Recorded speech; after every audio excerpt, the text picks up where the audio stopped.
서울의 40대 여성입니다. 제 사연이 재미있을까 고민을 하다가 에이, 한번 해보자는 마음으로 용기를 내어 이렇게 사연을 보내게 되었습니다. 저는 어린 시절부터 부모님과 남동생 그리고 할머니와 함께 살았어요. 집안 사정이 넉넉지는 않았지만 단란하게 잘 살고 있었는데 제 나이 11살 때쯤 운수업을 하시는 아빠가 일을 마치고 돌아오시는 길에 음주운전자의 차에 치여서 그만 돌아가시고 말았습니다. 갑작스러운 사고에 아빠를 잃고 가장을 잃은 우리 집은 슬픔에 빠져있을 겨를도 없었어요. 당장 입에 풀칠할 걱정에 엄마는 일을 하느라 바쁘셨기 때문이죠. 그러다 보니 어린 동생과 저는 거의 할머니 손에 자라났습니다. 누구나 자식은 애틋하다지만 우리 엄마에게 저는 아픈 손가락과 같았습니다. 왜냐하면 저에게 작은 장애가 있는데 그게 어떤 사건 이후에 생겼거든요. 어느 날 저는 집에서 동생이랑 놀고 있었어요. 숨바꼭질을 하며 동생이 하나, 둘, 셋 숫자를 세는 동안 저는 숨을 곳을 찾고 있었죠. 2층 단독주택에 주인분들이 살고 우리는 그중 반지하 집에 살고 있었거든요. 그 집에는 1층에서 옥상까지 올라가는 낡은 철제 계단이 있었어요. 그 계단 위쪽에 판자 같은 것이 덧대어져서 밖에서는 잘 안 보이는 공간이 어린 제 눈에 들어왔습니다. 그래, 여기다. 숨기에 딱이겠어. 저는 엉금엉금 철제 계단을 올라갔어요. 위험하다고 어른들이 잘 이용하지 않았던 그 계단은 군데군데 녹이 슬어서 제가 올라갈 때마다 끼릭끼릭 소리가 났지만 전 아이였어요. 그게 위험한 줄도 모르고 저 비밀 공간에 숨어야지 하는 마음으로 계속 올라가다가 그만 철제 계단 일부가 끊어지면서 저는 그대로 바닥에 떨어지고 말았습니다. 저는 비명을 지르면서 아파했어요. 어린 남동생은 제 비명 소리를 듣고 달려왔지만 제 다리에서 철철 흐르는 피를 보고 무섭다며 엉엉 울기만 했죠. 저는 큰 사고를 당했지만 어디에 도움을 청할 수가 없었어요. 엄마는 일 나가시고 할머니도 외출하셔서 집에 어른이 한 분도 안 계셨거든요. 그렇게 저는 너무 아파서 엉엉 울고 있는데 마침 지나가시던 슈퍼 아줌마가 절 병원에 데리고 가주셨어요. 동네 병원에서 의사 선생님이 큰 봉합수술이 필요하니 큰 병원에 가라고 말씀하셨어요. 나중에 연락을 받고 오신 엄마와 할머니랑 다른 동네의 큰 병원에 갔습니다. 여러 시간이 걸린 수술을 마치고 나서 제 상태는 완전히 회복되지 않았습니다. 녹이 쓴 철제에 찢겨져서 이미 세균 감염이 심한 상태였고 어디에서 문제인지 모르겠지만 수술받은 정강이는 그 뒤로 온전치 못했습니다. 그 일 전까지 저는 뜀박질을 잘해서 동네 누구와 시합해도 져본 적이 없었거든요. 하지만 이제 달리기를 하지 못하는 다리를 갖게 되었습니다. 그리고 약간 절뚝이면서 걷는 모양새가 돼서 학교에 못된 애들한테 놀림도 종종 받았어요. 제 걷는 모습만 보면 우리 엄마랑 할머니는 눈시울이 붉어지십니다. 30년도 더 지난 지금도 그러세요. 에이, 살면서 뛸 일이 얼마나 있다고 그러세요. 걷는 모습이 좀 그래 보이는 것뿐이지 저 감기도 잘 안 걸리는 건강한 몸인걸요? 다리 한쪽 불편한 것은 나에게 아무것도 아니에요. 엄마가 그러실 때마다 저는 씩씩하게 엄마를 달래주었지만 엄마의 표정은 늘 슬프셨답니다.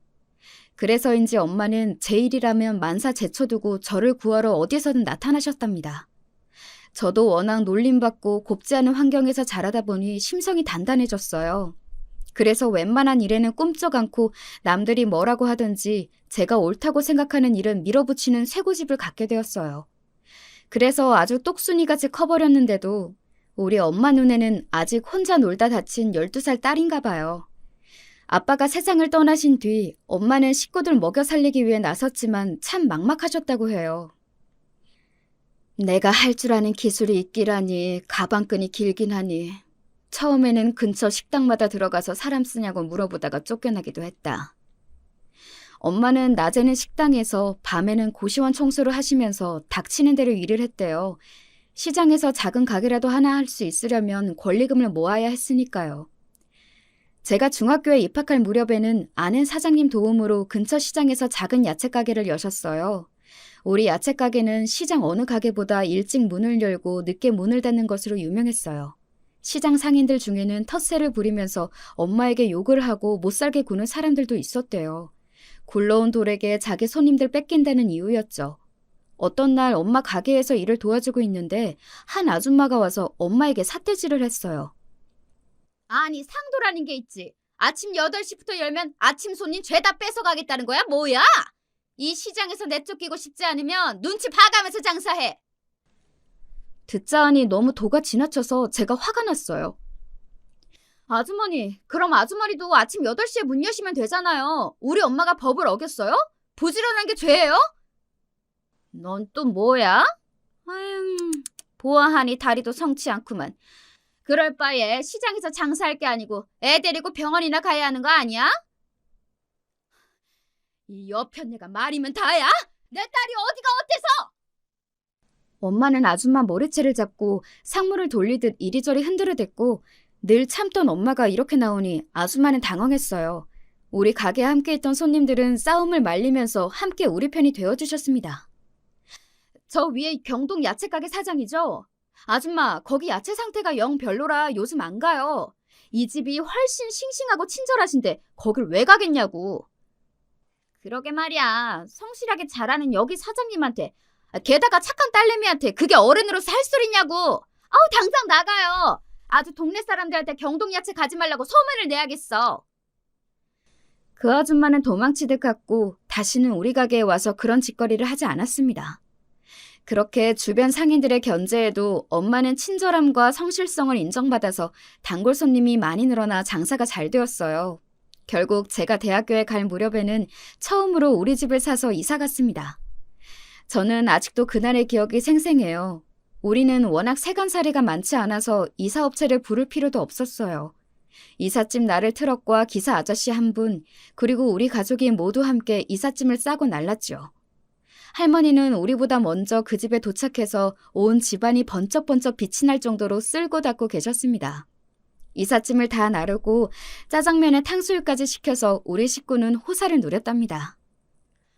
와, 새 집에서 먹으니까 짜장면이 2배는 맛있는 것 같아.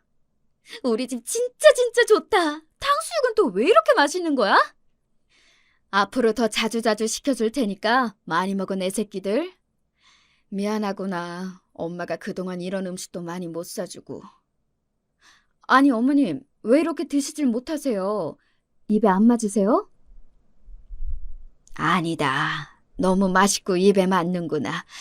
그저 이 깨끗한 바닥에 뭐 흘릴까 봐서 조심조심 먹고 있는 게야.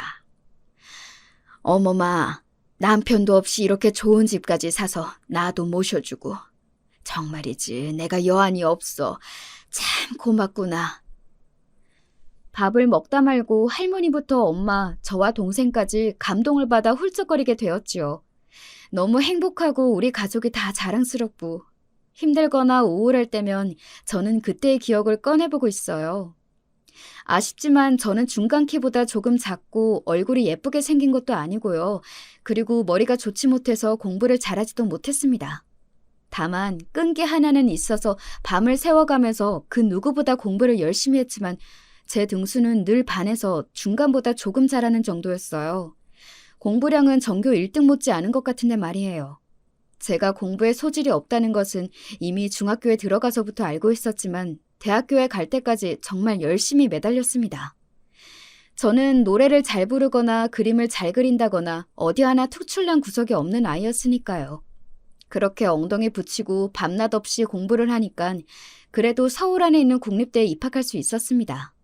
좀 더 좋은 대학교에 갈 성적은 되었지만 학비를 아끼고 싶어서 꼭 국립대에 가고 싶었거든요. 평범한 저에게도 누구보다 잘하는 재주 하나가 있습니다. 그건 알뜰하다는 것이에요. 절약하고 사시는 우리 할머니나 엄마도 혀를 내두를 정도로 저는 참 알뜰한 소비로 어른들 칭찬을 받고 살았습니다. 엄마 가게에서 일을 도와드리면 일한 수고값이라며 1,000원짜리 몇 장을 주시곤 했어요. 내 동생은 그 돈을 들고 곧장 시장에 있는 분식집이나 호떡 가게로 직행했어요. 하지만 전 늘 그 돈을 소중히 접어서 가져와서는 다음날 은행에 저금했습니다. 무려 10살 때부터 전 제 이름으로 된 통장이 있었거든요. 제가 엄마를 졸라서 처음 만든 뒤로 여러 차례 들리니까 그 은행에서 저는 누구보다 환영받는 고객이 되었습니다.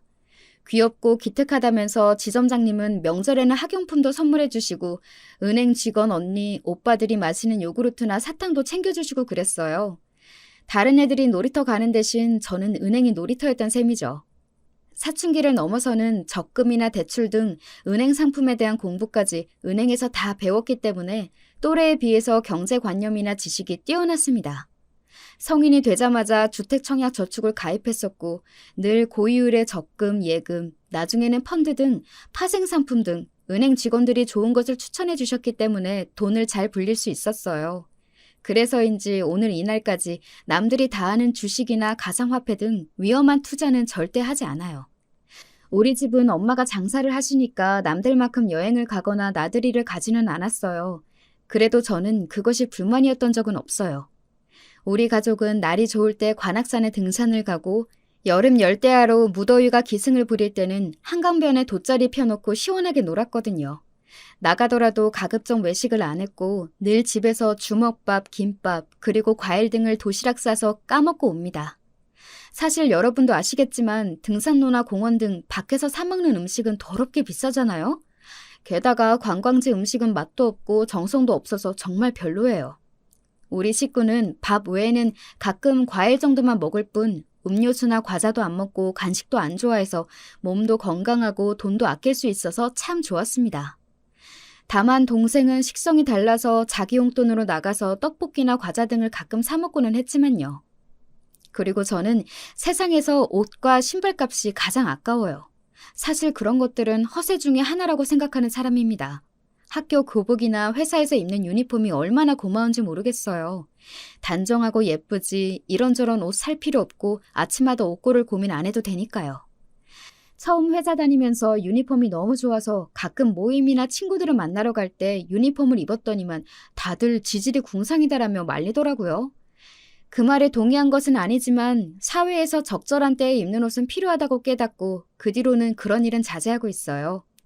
그래서 1년에 2번 정도 쇼핑하는 날을 정해서 엄마랑 할머니랑 다녀오고는 합니다. 질 좋은 옷도 시즌만 잘 잡으면 아울렛이나 매장에서 싸게 살 수 있더라고요. 아무래도 최신 유행하는 옷은 못 입지만 무난한 디자인으로 입으면 아무 문제 없다고 생각합니다.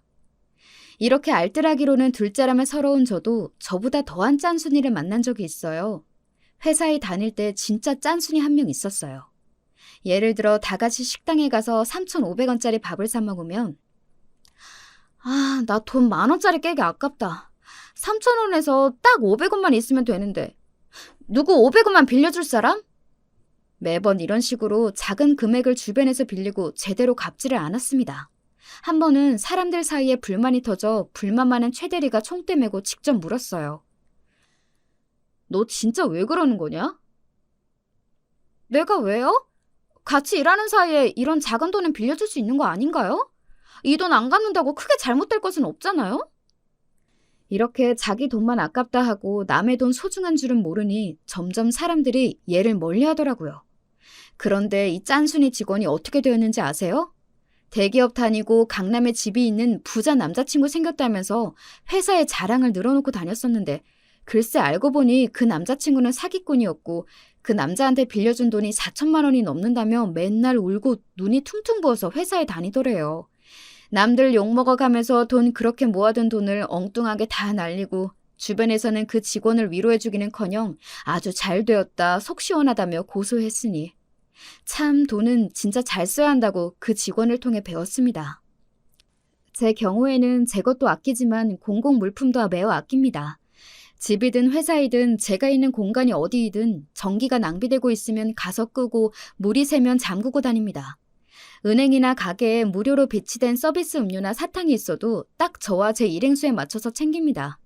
또 저는 주변 분들에게 쓰는 경조비는 아끼지 않고 상식선에서 하는 편입니다. 그런 돈은 인색해봐야 좋을 것 없다는 것을 바로 위의 경험에서 느꼈기 때문이죠. 알뜰한 저희 할머니나 엄마도 축의금, 특히 조의금만큼은 주변 못지않게 내십니다. 그러면 받으시는 분들이 놀라세요. 그렇게 아끼시는 사람이 조의금을 왜 이렇게 많이 주셨나면서 더욱 고마워하시지요. 그러니까 구독자 여러분께 저 현명한 짠순이라고 자랑해도 되는 거 맞죠? 이만큼이나 짠순이인 저에게 데이트 비용도 참 아까운 것이더라고요. 아무리 남자가 더 돈을 쓴다고 해도 어떻게 얻어먹기만 하나요? 남자가 인당 10,000원쯤 하는 비싼 밥을 사주면 저도 그 다음에 커피나 디저트 같은 것을 또 비슷한 수준에 맞춰서 사줘야 하잖아요. 영화 관람료에 팝콘에 밥값에 찹값까지 하루에 쓰는 돈이 5만 원을 훌쩍 넘게 되더라고요. 제 돈만이 아니라 남자친구 돈도 아껴볼 생각에 저는 공원, 등산, 무료 박물관 이런 데이트를 제안하고는 했습니다. 그리고 외식 대신 제가 싸온 도시락과 보온병에 커피를 담아오니까 전 그런 제 자신이 뿌듯했거든요. 하지만 만나던 남자친구들은 제가 재미없대요. 처음에는 알뜰하고 사상이 바르다라고 반기더니 나중에는 이렇게 노는 게 지겹다. 너는 20대 아가씨가 어떻게 된 게 우리 엄마보다 더 궁상이냐? 험한 말까지 하고 헤어진 남자도 있었어요. 이런 저를 이해해주지 못하는 또래의 친구들도 너무 속상하고 슬펐어요. 그런데 그런 저를 불쌍히 여기셨는지 하늘에서 저에게 꼭 맞는 착하고 마음 좋은 남자친구를 보내주셨답니다. 제가 핸드폰을 회사에서 떨어뜨려 박살이 나서 난처했던 날이 있었어요.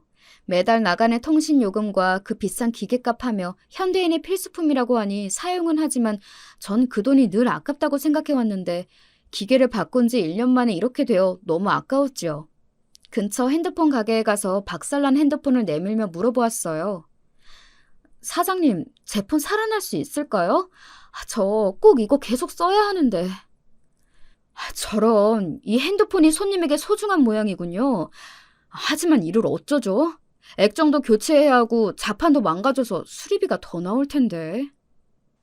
안 돼요. 저 이 기계 산 지 1년밖에 안 되었단 말이에요.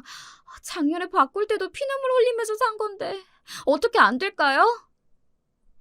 그럼 이 방법은 어떨까요? 제가 고객님의 돈이 낭비되지 않고 새로운 핸드폰을 마련할 수 있도록 방법을 찾아볼게요. 1년이 지나셨다면 번호 이동이 가능할 것도 같은데.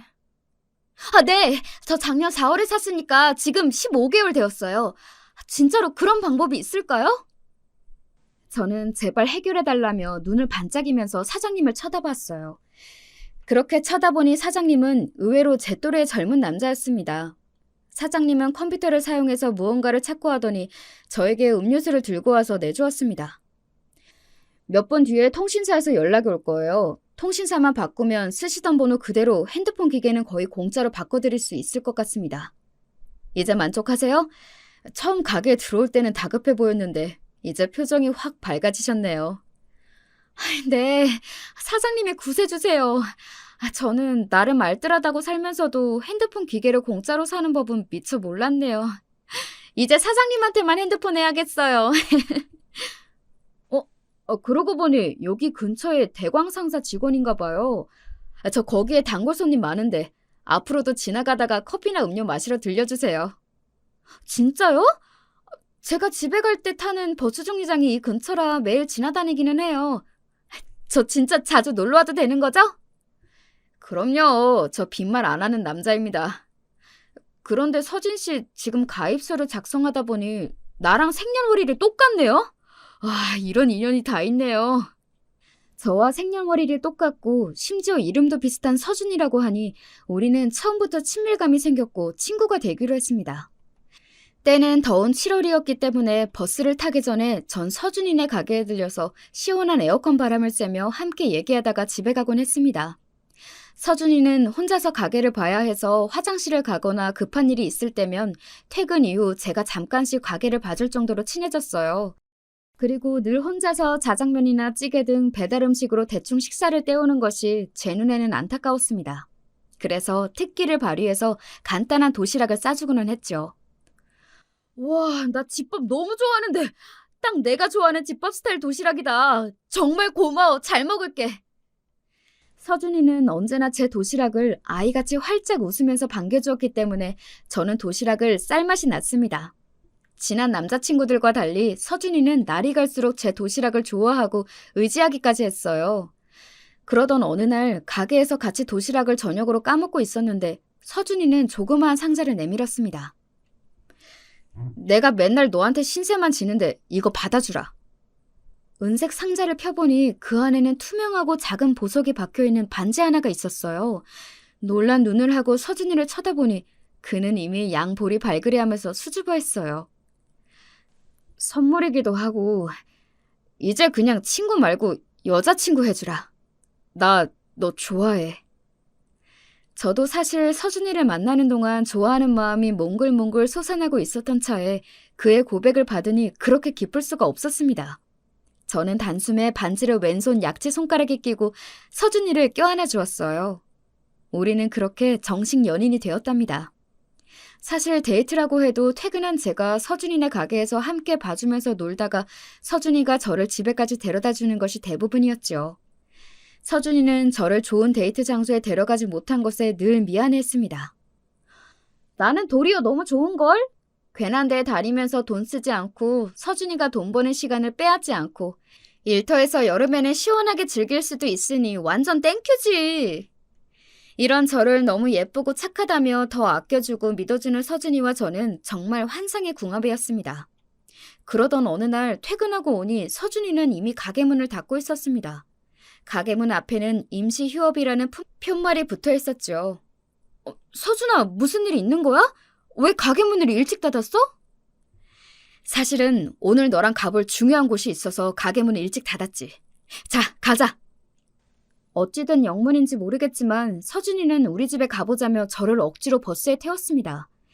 그러고 보니 서준이는 평소에 간편한 반팔티에 면바지를 입고 있었는데 오늘따라 넥타이까지 메고 근사한 정장 차림이었습니다.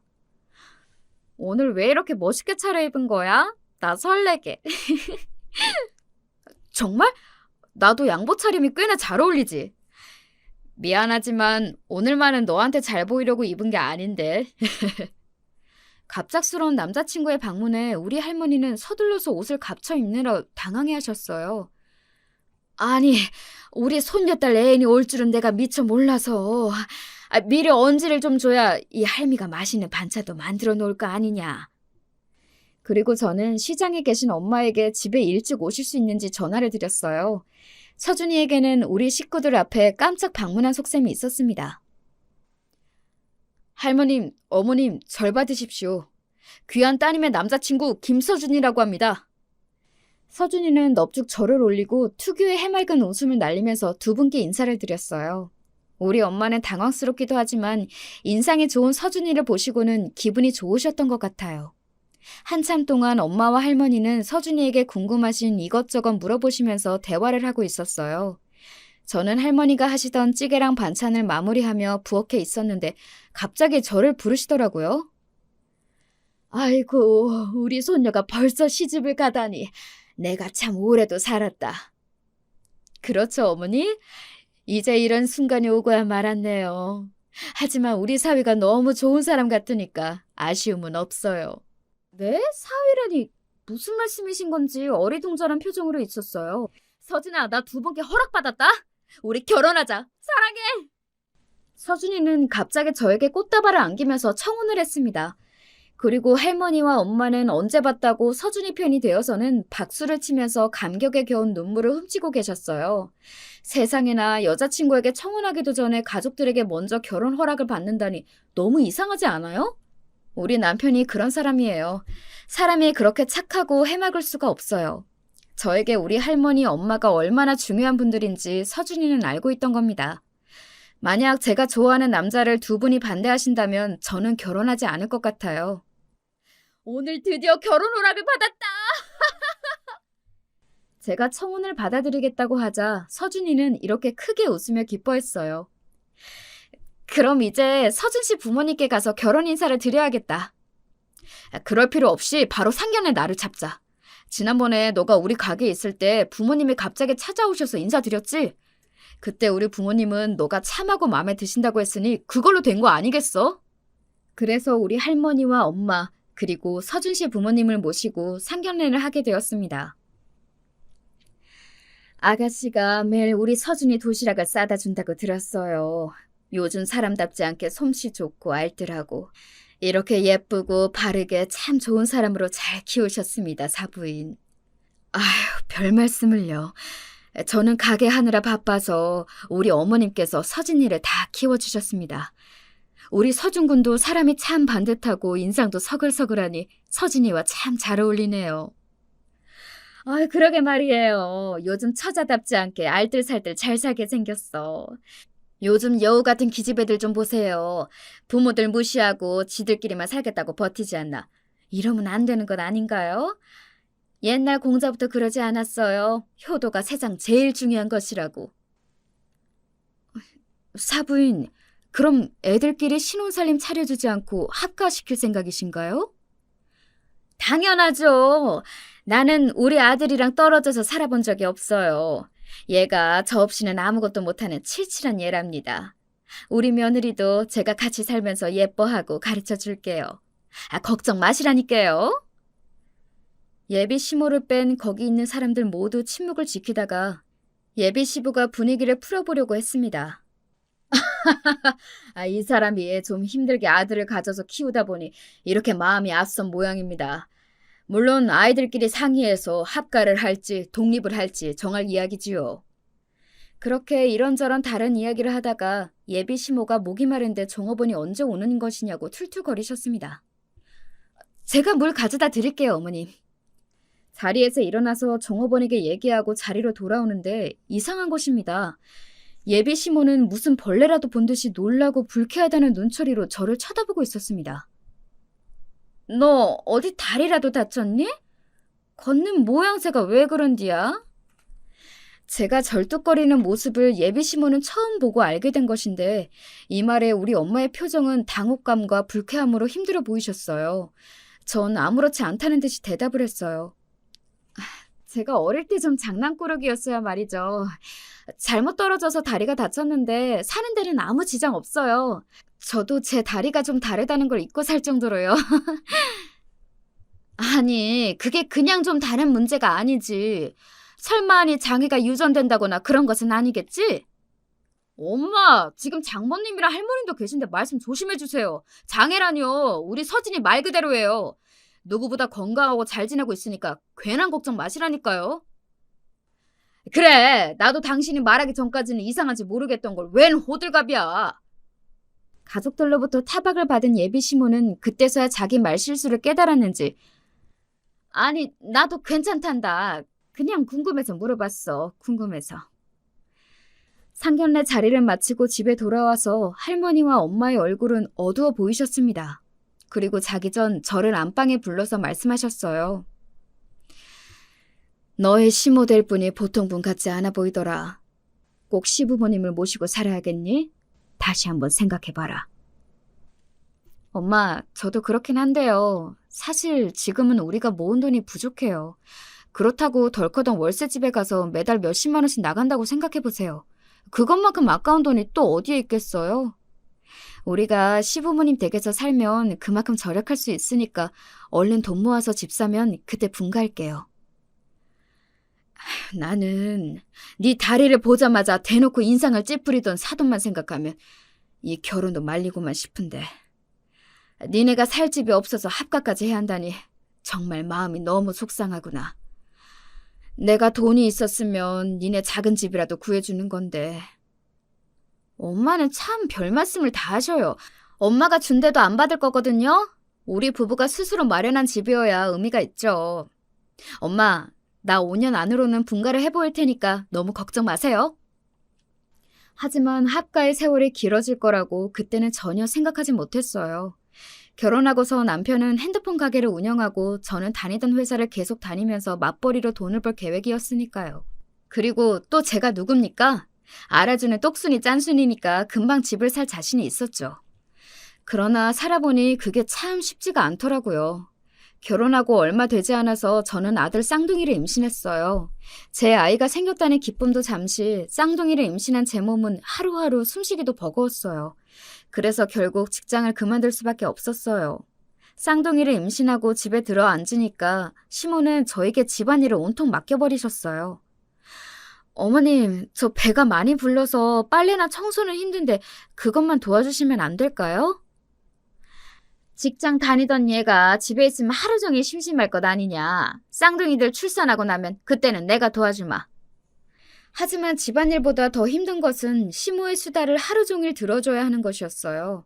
우리 시모는 말이 정말 많은 편이었어요. 전화기를 한번 붙잡았다 하면 기본이 2시간이요. 많으면 서너 시간이 훌쩍이었어요. 대화 내용도 별다른 용건이 아니었어요. 어느 친구네 이혼했다더라, 그 집 사위가 어떠고 며느리가 어떠고 이렇게 수다를 떨고 나시면 저에게 와서 2차전 수다를 하세요. 저는 집안일을 하느라 바쁜데 옆에 오셔서는 내가 지난번에 얘기했던 순심이네라고 있지? 이번 여름에 큰아들이 모시고 베트남 여행을 간다고 나한테 자랑자랑을 해대서 내가 딱 그랬지. 우리 애들은 굳이 나를 모시고 살겠다고 집에 들어와서 우리 집안일도 며느리가 다 해준다고. 그랬더만 순심이가 아무 소리도 못하는겨. 이 시애미가 이런 사람이다. 니네가 해외여행 같은 거 안 보내줘도 비교하거나 싫은 소리 하더냐? 그저 이렇게 한 가족 마냥 같이 사는 게 최고요. 알죠. 우리 어머님 좋은 분이신거요. 그럼 어머니, 이 빨래 좀 마저 개주시겠어요? 저는 저녁 준비도 해야 해서. 아이고야, 내 정신 좀 봐라. 정여사네가 연락 달라고 했는데 까먹었네 그랴. 이러고 서둘러서 일어나서 가버리시는 거예요. 우리 쌍둥이들이 태어나고 나서 아기들을 돌보느라 저는 잠잘 시간도 부족했어요. 출산하고 나면 본인이 집안일을 하겠다더니 청소랑 장 보는 일만 마지못해 하셨고요. 여전히 식사 준비부터 부엌일 등은 제 몫이 되어버렸어요. 시모는 집안일에는 손 하나 까딱하기 싫어하셨어요. 약간 철없는 시누이 마냥 요리조리 빠져나갈 궁리만 하셨죠. 그렇다고 저에게 막말을 하시거나 못되게 하시는 건 아니지만 이렇게 지내다 보니 저는 점점 분가하고 싶은 마음이 커졌습니다. 명절에 친정에 들르면 제 얼굴을 본 우리 할머니는 늘 안쓰러워하셨어요. 아이고 우리 아가 어찌 그리 얼굴이 반쪽이 되었어 그려. 아가들 키우기 참 힘들지? 네가 시가에서 사는 것만 아니면 이 할머니가 가서 도와주겠구만. 그저 애기들 때문이겠어요. 시부모 모시고 살려니 그 일이 오죽 많겠어요. 니네 합가한다 할 때 내가 더 강하게 말렸어야 했는데 후회가 드는구나. 그리고 전 정말로 건강이 나빠져서 어느 날 쓰러지고 말았습니다. 병원에서 눈을 뜨니 쓰러진 제 옆에서 친정엄마와 남편이 울고 있었어요. 여보, 나 어떻게 된 거야? 여보, 자기가 빈혈 수치가 안 좋고 과로로 쓰러졌다고 의사가 말하더라. 정말 미안해. 당신이 이렇게나 아픈데도 남편이라고 아무것도 모르고 살았으니 말이야. 이제 내가 당신을 많이 도와줄게. 남자 자식이 이런 일은 뭘 울기까지 하는 건 모르겠네. 바쁜 사업하는 아들이 무슨 집안일이야. 이 애미가 대한이 엄마 도와줄 테니 걱정 마라. 아니요, 사부인. 서진이랑 얘기들은 당분간 우리 집에서 돌보겠습니다. 제 딸 자식 일인데 제가 나서야죠. 김서방은 걱정 말고 하던 일이나 잘하고 돈 열심히 모으게. 그래야 집을 사서 분가할 것이 아닌가? 우리 엄마는 아주 무서운 얼굴로 이렇게 말씀하셨고 그 모습에 시모도 남편도 아무 소리 못하고 저는 퇴원 후 친정으로 가게 되었습니다. 친정에서 할머니께서는 제가 물 한 방울 손에 못 묻히게 돌봐주셨어요.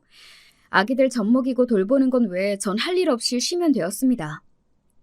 엄마는 몸에 좋은 보약과 각종 보양식으로 저를 먹이셨어요. 이렇게 친정에서 지내다 보니 저는 몸이 편했습니다. 날이 다르게 살이 붙었고 마음은 평안하기 그지없었어요. 가끔 남편이 보고 싶었지만 퇴근하면 꼭 친정에 들러서 저와 아기들을 보고 가서 더할 나위 없이 좋은 시간을 보내고 있었어요. 그렇지만 제가 이렇게 팔자 좋게 지낼 수만은 없었습니다. 하루가 가고 일주일이 가고 남편의 얼굴이 날로 수척해 갔어요. 왜 그러냐고 물어보니 남편은 제가 싸주는 도시락 없어서 30세끼를 편의점 음식이나 배달 음식으로 대충 먹고 있대요. 그리고 시모는 집안일을 안 해서 남편이 하는 수 없이 빨래도 돌리고 지저분한 집을 청소하는 등 힘들어진 것이죠. 그렇게나 아들을 애지중지하면서도 이렇게나 안 챙겨준다니 여러분은 이해가 가시나요? 엄마로서 정말 직무유기이죠. 남편이 이렇게 고생하는 것을 아는데 저만 좋자고 마냥 친정에서 지낼 수만은 없었어요. 그래서 2주 만에 시댁에 들어가기로 했습니다. 남편은 너무 좋아서 가게 문을 잠시 닫고 저를 데려다 주러 왔지만 그 차 안에서 제 마음은 마치 도살장에 끌려가는 소와 같은 심정이었죠. 여보, 약속해요. 당신은 더 열심히 가게 해서 돈 벌고 나도 악착같이 모을 거예요. 우리 집 마련하면 아무 미련 없이 분가하는 거예요. 알겠죠? 물론이지. 나 더 돈 열심히 벌어서 꼭 당신 좋은 아파트에 살게 해줄게. 좋은 아파트보다 우리 가족끼리만 함께 살아보고 싶어요. 저는 끝내 눈물이 나왔고 남편은 못난 남편이라 미안하다며 저를 달래주었습니다. 그렇게 시댁에 도착하자 시부모님이 저를 너무 반겨주셨어요. 그리고 시부가 엄격하게 말씀하셨습니다. 그간 우리 며느리가 몸 상하도록 고생한 걸 몰랐구나. 당신은 앞으로 나가서 노는 시간 줄이고 집안일은 다 당신이 하시오. 알겠소? 아이고, 알겠어요. 대한 엄마야, 내가 많이 해주마. 덕분에 한동안 전보다 시댁 집안일을 줄일 수 있었습니다. 그리고 우리 쌍둥이 대한이와 건우가 만 3살이 되자 어린이집에 보내게 되었습니다. 시모는 애초에 애들을 잘 봐주시는 분이 아니었고 저는 직장에 나가고 싶은 마음이 굴뚝이었기 때문에 어쩔 수 없이 아이들을 기관에 맡겼습니다. 다행히 애기들은 어린이집에서 친구들과 놀 수 있다면서 잘 적응했고 저는 어떤 회사에 취직해서 다니기 시작했습니다. 우리 남편은 천성이 유하고 착해서 남들도 좀 속이고 해야 하는 영업을 잘 못해요. 그래서 토요일에는 저도 남편 가게로 출근해서 손님들에게 사근거리면서 열심히 핸드폰을 팔아서 매출이 조금 늘었습니다. 이제 저는 짠순이 실력을 더욱 발휘해서 제 월급을 모두 적금으로 모아갔습니다. 아이들이 학교에 입학하기 전에는 분가하고 싶어서 열심히 아파트 청약도 신청했죠. 하지만 아파트 가격은 날로 높아지고 청약은 자꾸만 떨어졌습니다. 그렇지만 열심히 하는 사람은 그 누구도 막을 수가 없지 않겠어요? 결혼한 지 8년 만에 아파트 청약에 당첨된 것입니다. 그리고 입주할 때쯤이면 대출 7천만 원만 빼고 입주금 모두 마련될 만큼 악착같이 돈을 모았습니다. 아파트 청약 소식에 우리 가족은 모두 아주 기뻐해 주셨습니다.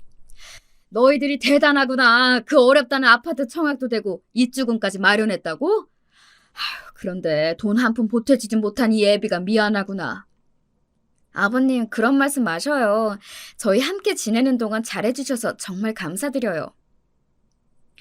아니, 그런데 대출을 7천만 원이나 들어야 한다는데 꼭 아파트에 들어가야겠니? 그건 팔고 여기서 계속 지내면. 엄마, 함께 10년 살았으면 오래됐어요. 요즘 어떤 여자가 시부모님 모시고 집안일 다 하면서 사나요? 우리 대한 엄마니까 이 정도 해낸 거예요. 그 이상 강요하면 저 진짜 못난 남편 되는 건데 그러실 거예요? 아들아, 너는 알지? 이 엄마가 어릴 때 찢어지게 가난해 불어서 아파트에 사는 것이 소원이었단다. 그러니 니네 집에 함께 살면 안 되겠나? 우리 집은 전세를 내주고 그 돈 너네 주면 대출도 안 받아도 되니 말이다. 아, 그런 방법이 있었네요. 그러면 우리도 대출 없이 지낼 수 있고 말이죠. 남편은 시모의 말씀에 수긍이 갔는지 저에게 좋은 방법 아니냐고 하더라고요. 그러는 남편이 정말 깜깜이 눈치의 마마보이만 같아서 미워 보였습니다. 저는 아무 대꾸도 하기 싫어져서 그만 방에서 나가버렸어요. 남편은 잠시 뒤에 제가 있는 방으로 들어왔어요. 여보, 내 생각은 안 해? 10년을 모시고 살았으면 나도 이제 우리만의 가정을 일구고 싶단 말이야. 학가하는 동안 어머님의 집안일 나 다 시키고 얼마나 힘들었으면 내가 관절염이 다 걸렸겠어. 이제 나이 40에 불과한데 말이야. 또 모시고 살라고 하면 같이 못 살아요. 당신이 선택해.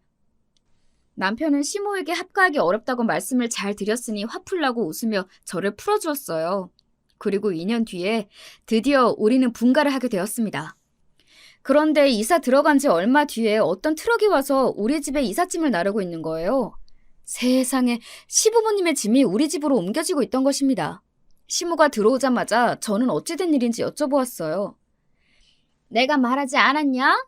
우리 집 전세 주고 그 돈 너네 줄 테니 같이 살자고 분명히 했는디. 나도 아파트 사는 게 소원이다야. 막무가내로 시모는 우리 집 방 한 칸에 기어코 자신들의 짐을 옮겼습니다. 깨끗하고 단정하던 우리 집에는 시부모님의 물건들이 잔뜩 들어와서 어수선해졌어요. 그 모습을 바라본 저는 정말 뚜껑이 열려버렸습니다. 이삿짐을 나르건 말건 간에 그대로 집을 나가서 친정집에 갔어요. 너무 분하고 억울해서 할머니를 잡고 하소연을 하는데 엄마가 잠깐 집에 들러서 제 사정을 알게 되셨어요. 이 여자가 좋게 말로 하니까 못 알아먹는구나. 이제 이 엄마가 모든 일을 맡겨라. 엄마가 알아서 하마. 너는 그저 아무것도 모르겠다고 가만히 있으면 된다. 알겠지? 우리 엄마는 정말 화가 머리끝까지 나셔서 어떤 계획을 품으신 것 같았어요. 다음 날이 되자 우리 집에 친정엄마랑 할머니가 박스 2개를 가지고 오셨습니다. 엄마? 연락도 없이 어쩐 일로? 이 박스가 다 뭐예요? 아니, 사부인, 여기에 어쩐 일로 오셨는가요? 사돈, 오래간만입니다. 우리 딸이랑 같이 사신다면서요? 나랑도 같이 사시지요? 이 말씀에 저는 놀랐지만 더욱 놀란 것은 시모였어요. 얘기 들으셨을란가 모르겠지만 이미 우리 내외가 이 집에 들어왔는디요? 아유, 걱정 붙들어 매세요. 사돈댁에 쓰시는 방 그대로 쓰시고 저는 여기 널따란 거실에 이불만 깔고 지내면 되죠. 저도 아파트에 사는 게 소원이었단 말입니다. 이런 제 맘 사부인도 이해하시죠? 그래서 약속을 깨고 여기 들어오신 거 아닙니까? 함께 잘 살아보시지요. 우리 엄마는 그 말씀을 끝으로 할머니와 싸우신 짐들을 우리 집에 하나하나 풀고 계셨어요. 저는 너무 놀랐지만 속으로 빙그레 웃었습니다. 우리 엄마를 본 시모는 얼굴이 하얘졌고 뭐라 대꾸하지도 못했으니까요. 이미 당신 자신이 우리 집에 막무가내로 들어왔으니 우리 엄마가 함께 사신데도 할 말이 없었던 모양입니다. 그 뒤로 이 기묘한 동거 생활이 시작되었습니다. 출근하기 전 아침 6시가 돼서 전 아침 식사 준비로 일어나려고 했습니다. 하지만 우리 친정엄마는 저보고 더 잘하면서 말리셨어요. 그리고 시모가 계신 방에 노크를 하면서 말씀하셨어요. 사부인, 일어나시지요.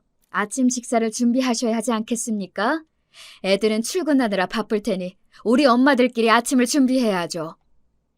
계속 문을 두드리면서 깨우니 하는 수 없이 시모는 일어나서 나오셨대요. 사부인은 시장 다니느라 그런가 본데 나는요 아침 일찍 못 일어나는 몸이라 아침 식사는 혼자 하시면 안 되겠습니까? 아유, 그러세요? 그럼 점심하고 저녁 식사를 사부인이 하시겠어요? 저는 아침 식사만 차리면 되겠네요.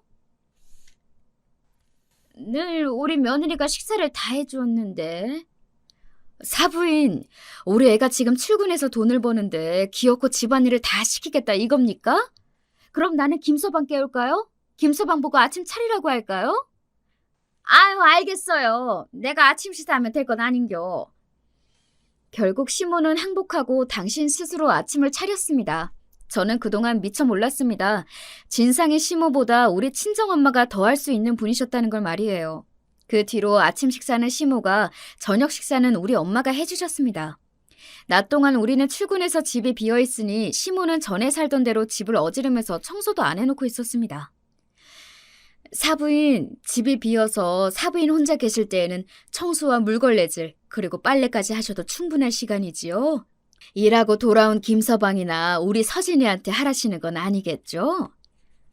아니, 내가 요즘 관절이 아파서 하고 싶어도 청소를 못하겠네요. 아우, 저런. 사부인이 그러시다면 저랑 같이 한의원도 가시죠. 내일부터 우리 야채 가게로 오세요. 제가 잘 아는 명의가 있거든요.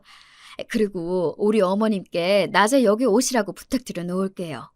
우리 어머님이 사부인 하나하나 가르쳐드리면서 함께 일하시면 훨씬 수월하실 겁니다. 아니, 내가 시집살이도 안 해봤는데 사부인네 어머님 밑에서 이 나이에 시집살이를 하란 말이요? 무슨 말씀이세요? 시집살이라뇨. 사부인, 우리 애가 10년 동안 합가하면서 시집살이 시키셨습니까? 모르는 거 가르치면 예뻐해 주신다면서요. 우리 어머님 좋은 분이시니까 사부인 어렵지 않게 잘 해주실 거예요. 결국 시모는 손사래를 치면서 아유, 내 혼자 하리다. 집안일 혼자 하면 되지 않겠슈. 그러다가 보니 시모는 아침도 차리고 집 청소와 빨래도 하면서 저를 도와주는 형국이 되고 만 것이에요. 저녁 식사도 엄마가 해주시고 제가 야근으로 늦을 때 우리 쌍둥이까지 챙겨주시니까 저는 정말 예상외로 만족스러운 이중 합가 생활이 된 거예요. 더욱 좋은 것은 우리 엄마가 시모를 이겨먹는 그 상황을 보는 것이 코미디 영화 보는 것보다 더 재밌더란 말입니다. 시트콤 저리 가라 할 만큼 재밌는 일이 바로 우리 집에서 일어나고 있었습니다. 퇴근하고 집에 들어와 인사를 드리니 시부는 눈이 붉게 부어오르셨고 시모는 그런 시부를 달래는 것인지 타박하는 것인지 아유, 내가 못 살아. 저 옆엔 애가 결국 일을 버렸네 그려. 이 화장아, 그냥 싹 다 잊어불고 저녁은 먹어야 할 것 아니오요? 난 못해. 저녁 못 먹어. 어떻게 다시 얼굴을 보겠나 그래. 여보, 우리 여기서 나갑시다. 더는 불편해서 같이 못 살겠어. 이? 당신은 고갖고 한번 불편하다고 그려요?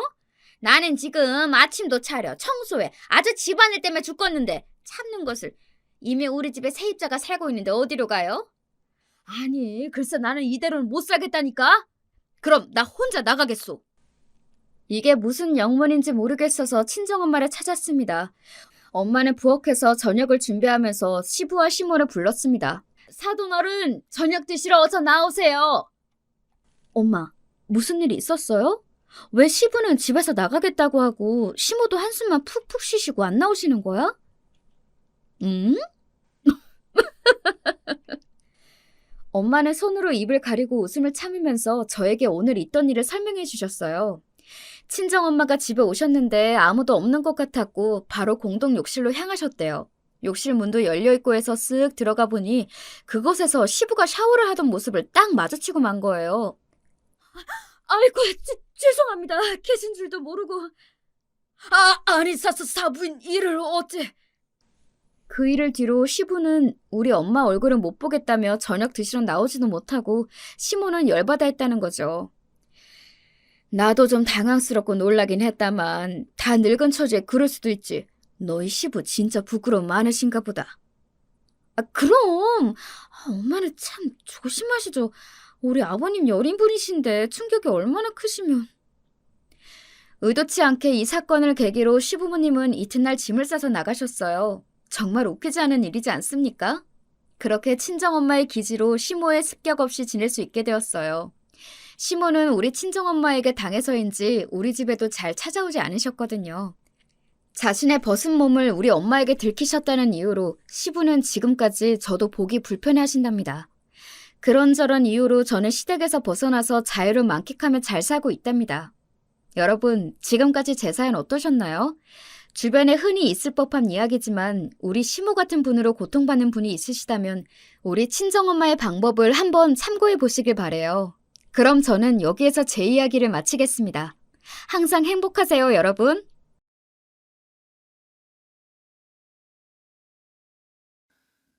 안녕하세요. 저는 요새 부쩍 더워진 날씨에 약속을 줄이고 유튜브로 사연을 빠지다나 실컷 듣는 일상을 보내고 있는 여자랍니다.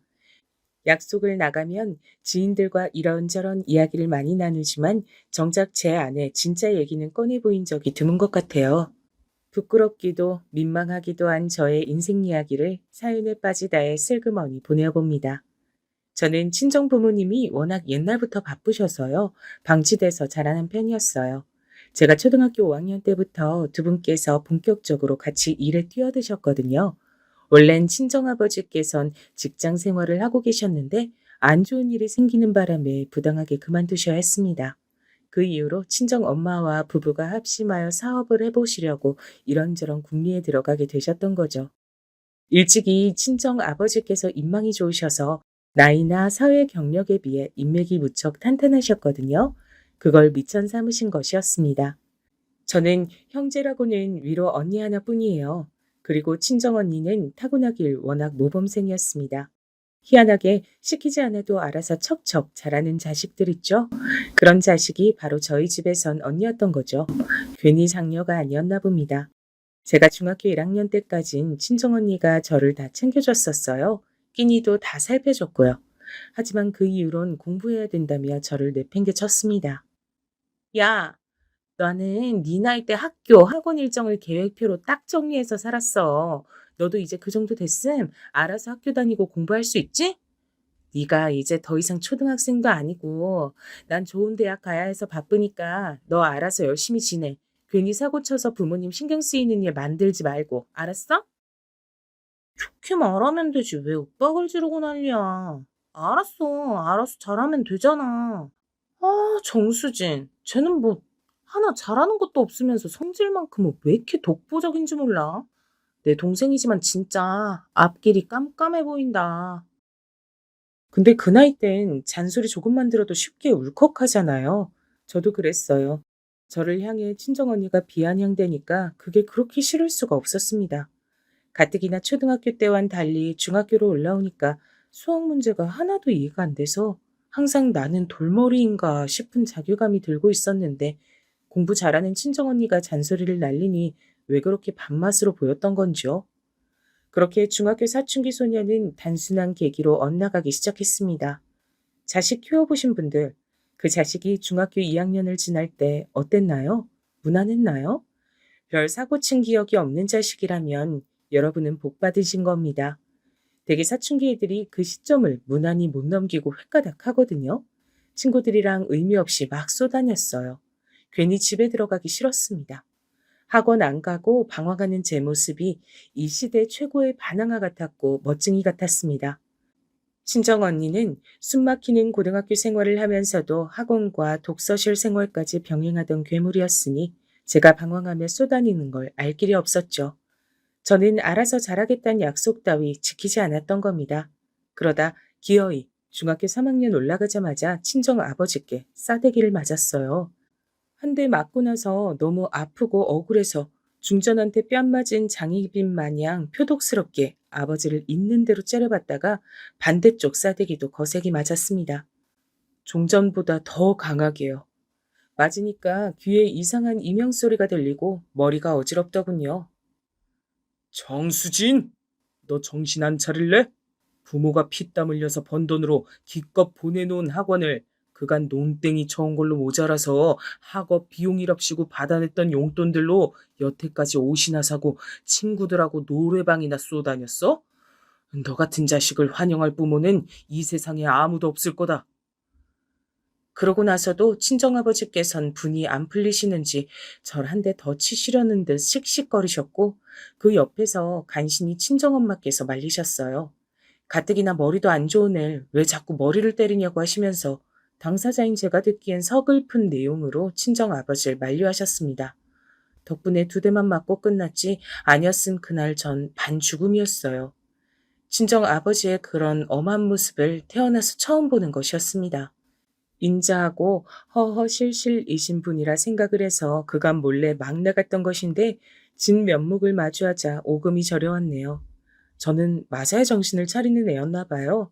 맞고 나니까 다시는 농땡이 피울 엄두가 안 났고 그렇게 저의 사춘기 꼴값은 막을 내렸습니다.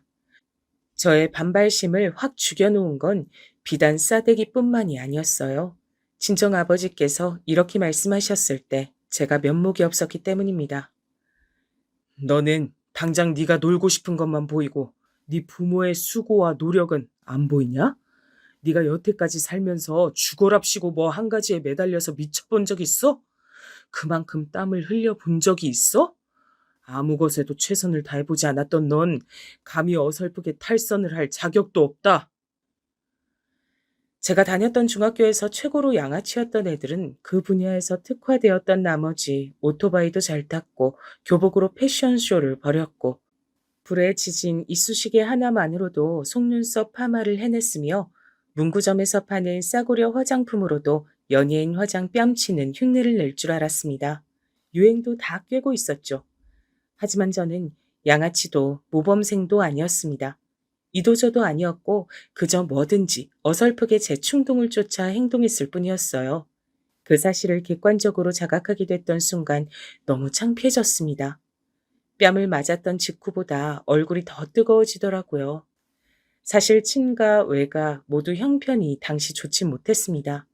양가에 아무 손 벌릴 곳도 없건만 친정 부모님께선 묵묵하게 앞만 보며 노력해가고 계셨던 거예요. 아무것도 안 하다가 도태될 순 없다며 자꾸만 뭔가를 해보려고 하셨고요.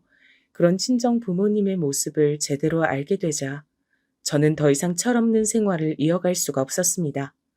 학원도 제대로 나가고 불필요한 용돈도 아예 안 받기로 했어요. 굳세게 마음먹은 뒤로 저는 한 가지 사실에 꽤 놀라고 말았어요. 단순히 열심히 하는 것도 힘들더라고요. 매일 꾸준히 자습 공부를 하는 것 자체가 벅찬 제 자신이 기가 막혔습니다. 책상 앞에 엉덩이 붙이고 앉아있는 것도 타고나야 할 수 있는 건가? 난 왜 자꾸 문제집 앞에서 생각이 자꾸만 딴 데로 튈까? 혹시 여러분 중에서도 저 같은 경험을 해보신 분이 계신가요? 마음 먹고 공부하려고 딱 자리에 앉았는데 눈에 글자는 전혀 안 들어오고 정신만 산만하고 앉아있는 것도 고역이셨던 분이요. 그러신 분이라면 저와 아마 동료이실 듯 하네요. 한동안 제가 스스로를 자책하면서 책상 앞에서 머리를 싸매고 있자 그 모습을 목격하신 친정엄마께선 애가 외탁을 했나 보다. 자기 외가 식구들 닮았나 보다. 속상해서 미치겠다며 아버지께 하소연을 하셨었고요. 그걸 듣고 저는 처음 깨달았었죠. 공부머리, 체질, 성격 같은 것도 죄다 유전이란 것을요. 친정언니는 처음부터 차분했고 조용히 공부하는 적성이었거든요. 공부하려고 시도해봤으나 여러 가지 요건 부족으로서 저는 아주 간신히 턱걸이로 걸쳐서 인문계 고등학교로 진학하는 게 최선이었습니다. 그리고 친정언니가 우리나라에서 최고로 손꼽히는 명문대에 다니는 걸 그저 부러워했죠. 친정 부모님께서 일군 작은 사업장은 번듯한 기업의 모양을 갖추기 시작했으며 그런 두 분께 친정언니는 가히 어디 내놓아도 자랑스러워할 만한 자식이었습니다. 저는 경기도에 위치한 그럭저럭 괜찮은 4년제 대학교에 진학하는 것으로 만족해야 했죠. 다니는 동안 장학금을 받는다는가 하는 일은 일절 없었고요. 그저 그런 성적으로 졸업했습니다. 친정언니가 명문대에서도 훌륭한 성적으로 졸업을 하고 혈혈단신으로 미국으로 2년 유학도 다녀오고 각종 자격증을 취득한 것과는 정반대였죠. 한참 성인이 되고 난 이후에도 친정언니가 저보다 월등하고 저에게 잔소리를 해대고 저는 여러모로 부족하며 잔소리를 듣는 입장이라는 건 변함이 없었습니다. 하지만 제가 딱 하나 친정언니를 앞선 부분이 있었으니 그건 다름 아닌 결혼이었답니다. 갑자기 웬 결혼이냐고요? 그럴 계기가 있었는데 저희 친정 부모님께서 회사를 운영 중이셨잖아요. 당연히 대학 나온 자식들이 부모님 회사에 들어가서 일을 시작하는 게 자연스러운 수순일 테고요.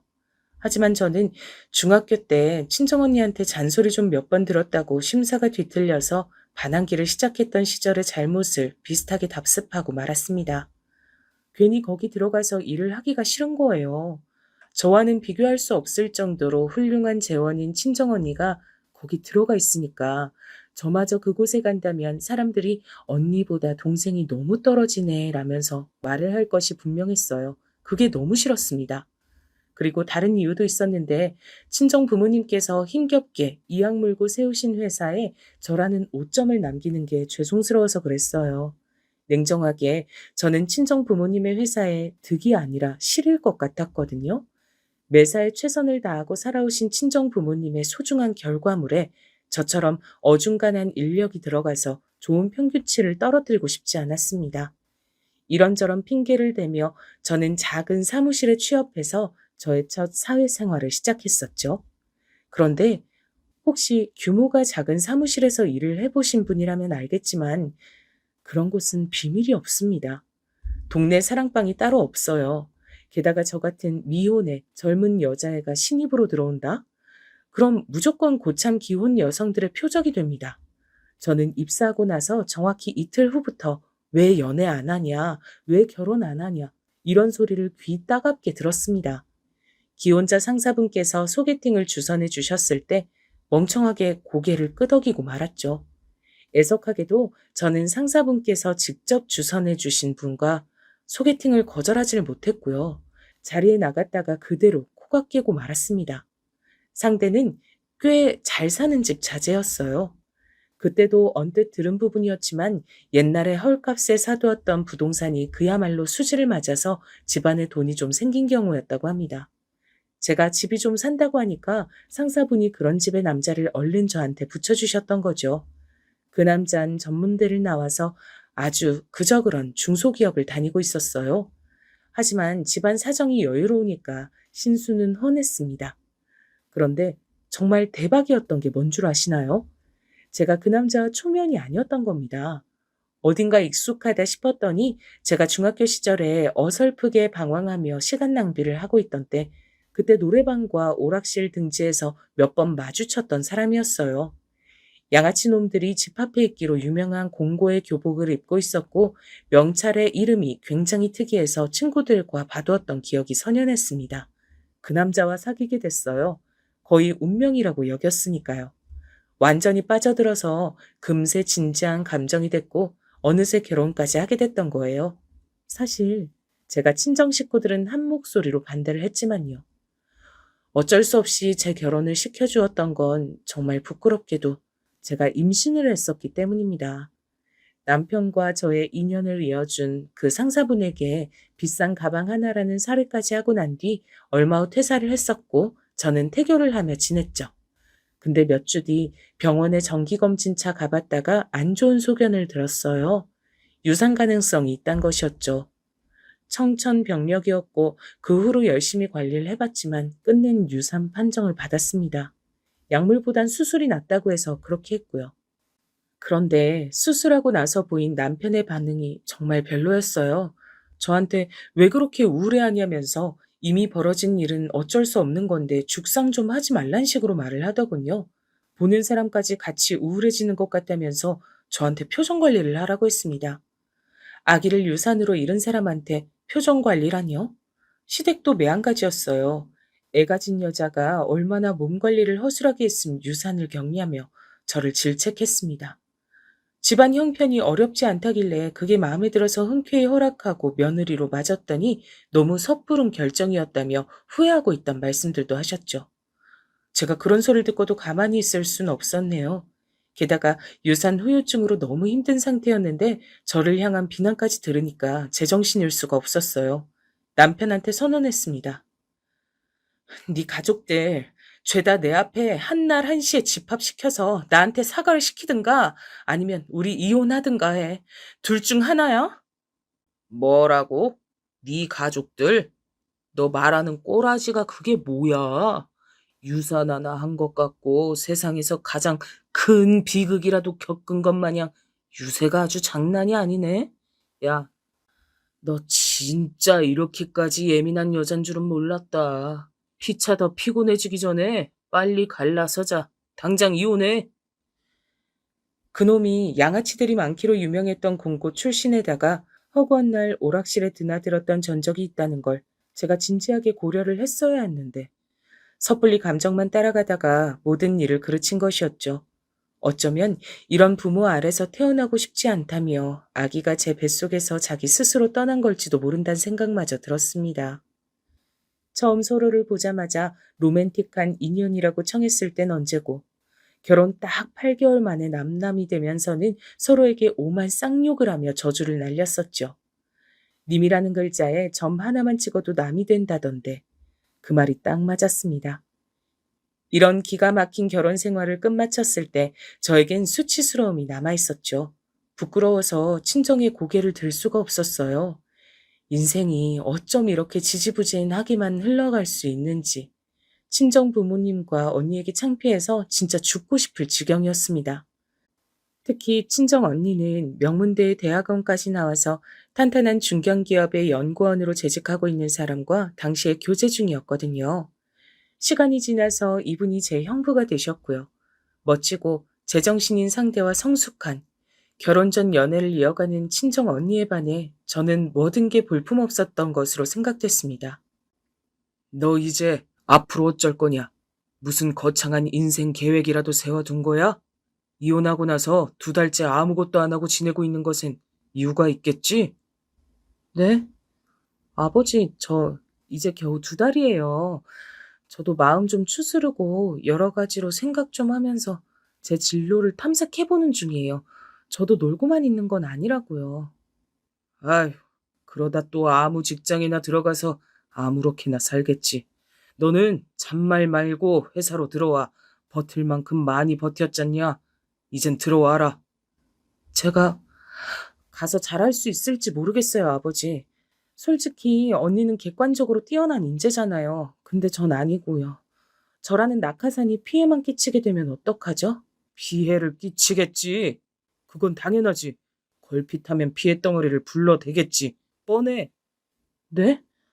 그렇게 예상하시면서도 왜 저를 회사로 들이시려는 거예요? 단지 제가 아버지하고 엄마 딸이라서요? 왜? 낙하산이면 좀 어때? 그 낙하산이 피해만 만들어내도 뭐 어때? 그거 감당하려고 내가 회사 대표인 거야. 살면서 남에게 피해를 안 끼치고 사는 사람은 어차피 이 세상에 없다는 걸 넌 모르는 모양이구나. 그런데 그때 친정 아버지께서 저에게 건네주셨던 진솔한 말씀이 엄청 힘이 됐어요. 전 항상 은연중에 난 암만 해봐도 안 돼 라며 스스로를 위축시키는 경향이 있었는데 이때 친정 아버지와 대화를 나누었던 이후로는 그런 면모가 거의 사라졌습니다. 자존심이니 체면이니 아직 일어나지도 않은 일로 인한 걱정이니 그런 것들 살아가다 보면 별로 쓸모도 없는 것들이더라고요. 친정 부모님의 회사로 들어가 말단 중에 말단으로 일을 시작했습니다. 초반 몇 달은 적응하느라 아무 정신도 없었던 듯 싶어요. 잠깐, 이러다가 내가 자리 잡고 나면 나한테 다시 결혼 얘기 같은 거 들어오는 거 아니야?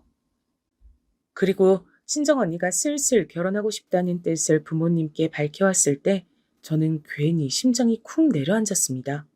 섣불리 했다가 제대로 망했던 결혼 경험 때문에 저는 다시 결혼이라는 걸 하고 싶지가 않았어요. 말단으로 시작한 일도 적응을 조금씩 거치며 재미를 붙이고 있었고요. 이대로 일만 쭉 하면서 살아도 될 것 같더라고요. 가슴 아픈 유산 경험 때문에 다시 임신을 한다고 생각만 해도 한숨이 나왔고요. 친정 부모님께 제 속내를 시원하게 밝혔습니다.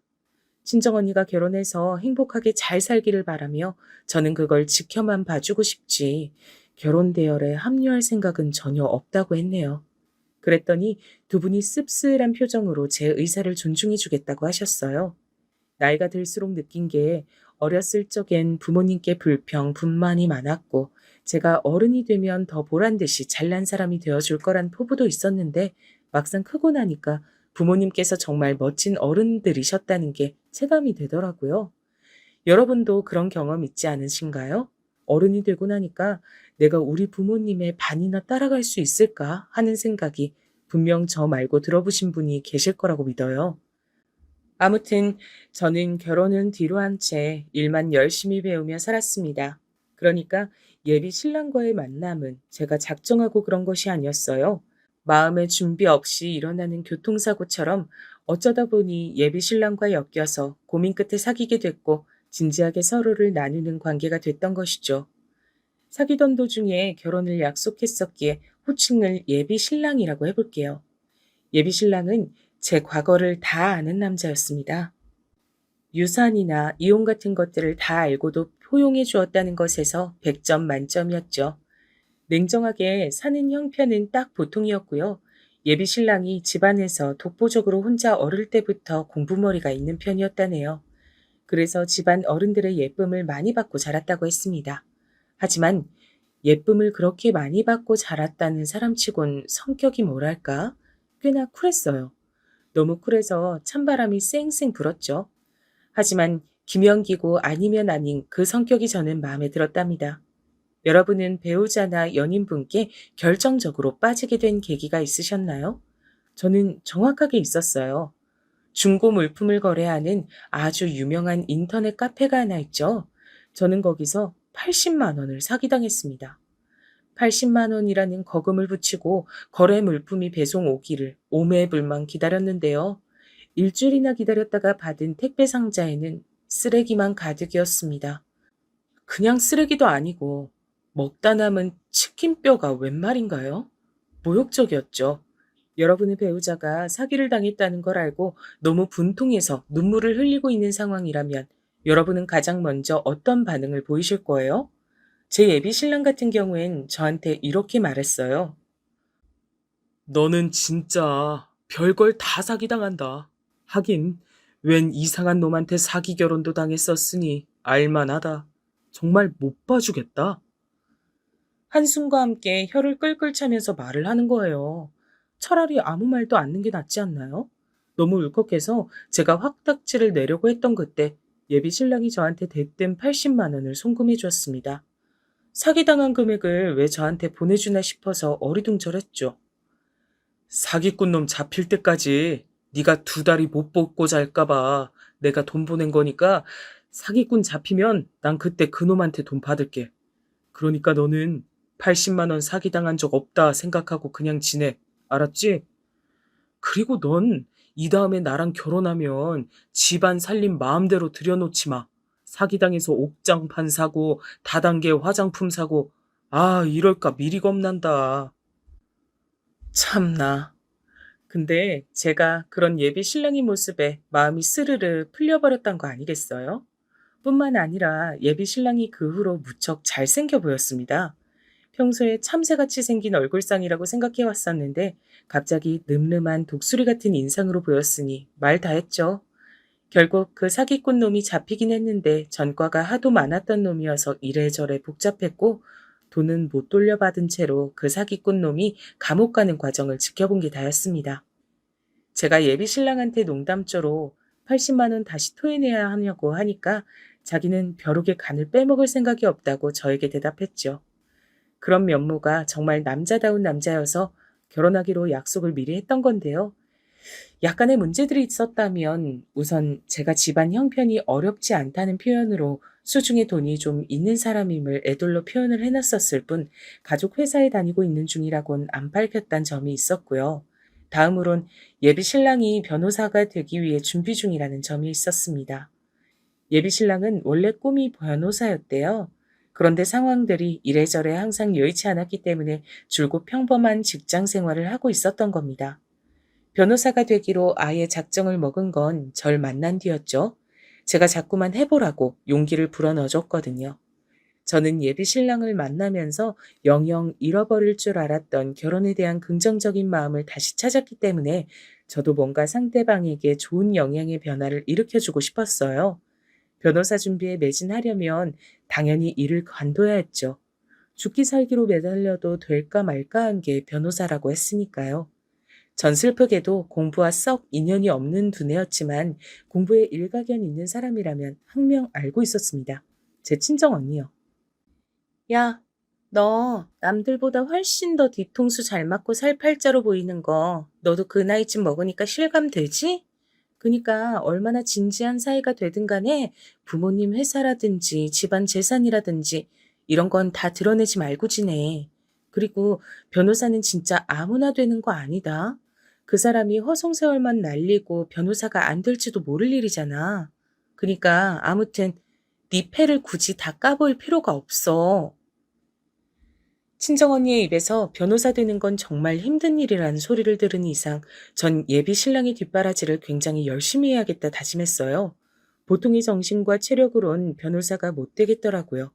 게다가 예비 시댁은 아들의 꿈을 믿고 응원이나 못 해줄 망정 변호사 준비하는 동안에 그럼 돈은 어디서 어떻게 벌 거냐며 그 걱정이나 하고 돈 타령이나 해댔거든요. 제가 아니면 예비 신랑은 변호사 도전을 꿈꾸기가 정말 어려운 형국이었어요. 우리 아들하고 만난다는 아가씨가 그쪽이에요? 둘이서 결혼까지 이미 약속을 했다던데. 그러면서 대체 우리 아들한테 얼마나 헛바람을 많이 넣었으면 우리 아들이 멀쩡히 잘 다니던 회사도 때려치냐고. 여자 하나 잘못 사귀어서 우리 아들 인생이 망신당하게 생겼네. 그것도 개망신. 그 모친께선 저를 보자 분통을 터뜨리셨어요. 가슴을 퍽퍽 치기도 하셨죠. 저 때문에 예비 신랑이 그릇된 방향으로 가게 됐다 여기시더군요. 그런데 말끝마다 어쩜 그렇게 우리 아들 소리를 해대시던지 제가 듣기론 예비 신랑이 자라는 동안 특별하게 지원을 해주신다거나 큰 도움을 주신 적이 없던 것으로 아는데 뭐든 악바리 정신으로 혼자 다 해낸 예비 신랑에게서 떨어지는 콩고물에는 무척이나 관심이 지대하신 것 같아서 제 기분이 싱숭생숭하더라고요. 적어도 제 친정 부모님께선 부족한 작은 딸 때문에 걱정을 많이 하셨을지언정 당신들께서 저에게 무언가를 얻어내려고 하신 분들은 아니셨으니 예비 신랑의 입장이 낯설게 보이기도 했습니다. 제가 얼마나 팔자 좋은 집안에서 나고 자랐는지 그런 것도 새삼 실감이 됐고요. 부모님 관심 좀 못 받고 컸다고 해서 불평, 불만을 가졌던 어린 시절이 오랜만에 부끄럽기도 했습니다. 저는 예비 시어머니 되시는 분을 뵙고 나서 제가 더욱 적극적으로 예비 신랑을 지지해줘야겠다고 생각했어요. 제가 일을 꾸준히 다녔고 그러는 동안 예비 신랑은 변호사가 되기 위해 열심히 하루하루를 보냈죠. 그런데 몇 달이 지나자 예비 신랑은 내심 불안한 속내를 드러냈습니다. 너무 늦은 도전은 아니었을까? 진작 이렇게 했어야 했는데 이제 와서 내가 헛물만 켜고 있는 건 아닐까 싶다. 늘 강인하고 꿋꿋해 보이던 사람도 나약해질 때가 있다는 것을 저는 이때 처음 알게 됐어요. 힘들어했고 무척 막막해했어요. 어느 순간엔 끌어넘치던 자신감이 갑자기 확 하락해서 아무것도 못할 정도가 되기도 했죠. 예비 신랑은 20살 나이부터 자취를 해왔고 워낙 독립적인 성격의 사람이었습니다. 그래서 본인 스스로도 외로움을 안 타고 스트레스도 별로 안 받고 딱히 힘든 것도 잘 모르며 사는 사람인 줄 알았다네요. 그런데 아닌 것 같아. 얼마 전에 친구놈이 직장에서 지난주에 승진했다는 걸 알게 됐는데 미치겠더라. 예전 같았으면 그런 소식 들어도 눈 하나 깜짝 안 했을 테고, 그래? 야, 잘 됐다. 정말 축하한다. 이렇게 인사를 해줬을 텐데 그게 안 되더라. 내 마음이 복잡했어. 이런 내 자신이 너무 못나서 미치겠다. 나 이제 어떡하냐. 이러다 변호사고 뭐고 다 실패하는 거 아닐까 싶어. 예비 신랑이 그런 심적 방황을 하고 있을 때 그 가족들은 아무런 도움이 안 됐습니다. 변호사 되기 힘들 것 같으면 하루빨리 공부하는 걸 때려치우고 안정적인 직장이나 다시 구하길 바라며 예비 신랑이 주는 용돈을 기다리고만 있는 사람들이었으니까요. 예비 신랑을 단단히 붙들어준 건 저뿐이었죠. 너무 자책하지 마. 살면서 누구나 그럴 수 있는 거야. 나 봐. 똑똑한 척은 다 하고 다니는데 뒤통수도 잘 맞고 어리버리하고 다혈질이고 감정적이고 못남 좀 투성이잖아. 나라고 해서 주변에 이런 내 면모를 들킬 때마다 안 창피했을 것 같아? 절대로 아니야. 나 이혼했을 때 주변에 소문 다 났었는데 그때 쪽팔려서 한강물에 뛰어들고 싶었어. 하지만 지금의 나를 봐. 멀쩡히 잘 살고 있잖아. 매일 출퇴근 성실하게 하면서 하루하루 살고 결혼할 남자친구의 꿈을 응원하면서 그렇게 보람차게 사는 지금의 내 자신이 나는 좋아. 자기도 시간이 흘러서 이때 돌아봤을 때 그땐 정말 막막했지만 다 지나고 보니 웃을 수 있는 과거가 됐다고 그렇게 말하게 될 거야. 진짜로 그렇게 될까? 내가 지금의 시기를 이겨내고 성공할 수 있을까? 그렇다니까. 자긴 나만 믿어. 그리고 돈 걱정도 할 필요가 없어. 내가 따박따박 돈 버는 직장인이야. 뒤에서 내가 받쳐주고 있는데 무서워할 게 뭐가 있어? 처음 봤을 땐 저렇게 사람이 허술하고 맹해서 어떻게 하나 싶었는데 이미지가 내 안에서 이제 바뀐 것 같다. 내가 지켜줘야 할 여자가 아니라 내가 도움받고 의지해도 될 여자로 보인다. 정말 든든하네. 고마워. 나 정신 바짝 차리고 열심히 할게. 저에게 예비 신랑은 무척 감동을 했습니다. 항상 뭐든 베푸는 쪽에서 살아왔던 예비 신랑은 자기가 맹목적으로 받아보기만 한 게 처음이라 그랬어요. 특히나 예비 신랑은 자기 가족들의 기대를 늘 짊어져야 했으니까요. 참고로 예비 시아버지 되시는 분께선 건강이 안 좋으셨답니다. 그래서 예비 신랑은 남들보다 이르게 가장 역할을 해오며 지내왔던 거예요.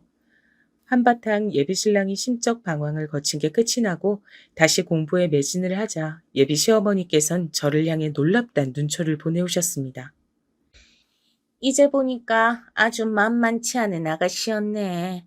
처음엔 남의 집 귀한 아들 가지고 자기 입맛대로 장난질을 치는가 싶었는데 제법 살뜰하게 뒷바라지를 이어가잖아. 다시 봤어요.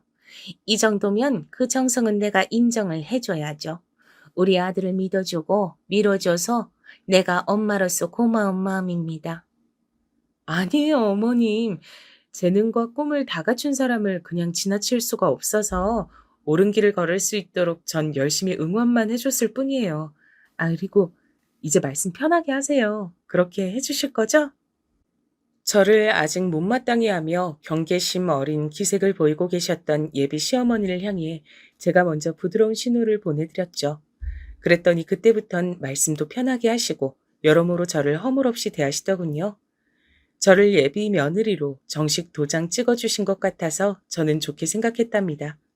변호사, 아무나 되는 거 아니라는 친정언니의 말은 정말이었어요. 쉽게 되리라곤 당연히 예상하진 않았지만 예비 신랑이 딱 봐도 보통 내기의 인물은 아니었기에 어찌 되든 되긴 할 거라고 믿었는데 만만치 않더라고요.